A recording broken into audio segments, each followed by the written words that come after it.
ஆகவே இன்றைக்கு நமக்கு கொடுக்கப்பட்ட மிகப்பெரிய ஒரு பாக்கியம் என்னவென்றால், அவர் ஏன் இந்த உலகத்துல வந்தாருன்னா, பிதாவோடு ஒன்றாய் உரிமையோடு அப்பா பிள்ளை என்ற உறவை ஏற்படுத்தும்படி. அது தீர்க்கதரிசனமா சொல்லப்பட்டுச்சு பாருங்க.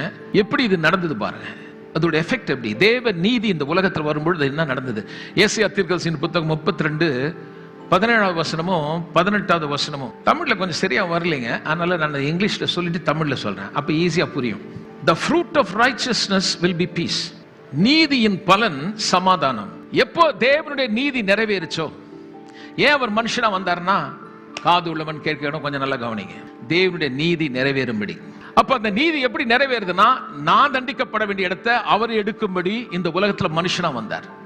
அவர் மனுஷனாய் வந்து அங்கே நீதி நிறைவேறுகிறது. நீதி நிறைவேறதுனால அதோட ஃப்ரூட் என்னன்னு பாத்தீங்கன்னா, பலன் என்னவென்றால் உங்களுக்கு சமாதானம். என்ன சமாதானம்? பிள்ளைங்களுக்கெல்லாம் கல்யாணம் ஆயிடுச்சுப்பா, நல்லா எனக்கு இப்ப சமாதானம் ஆயிடுச்சுக்கா.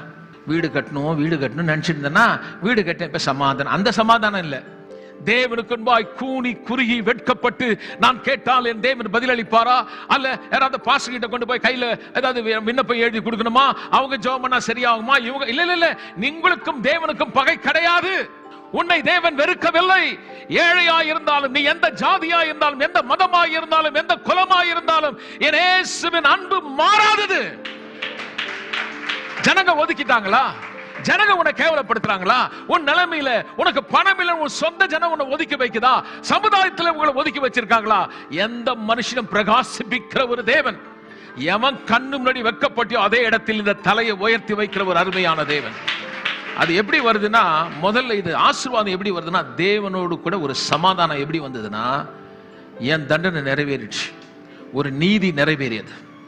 அந்த நீதி சொல்லிச்சு நான் தண்டிக்கப்படணும். அந்த இடத்தை இயேசு ஏற்றுக்கொள்றதுக்கு தான் இங்க வந்தார்.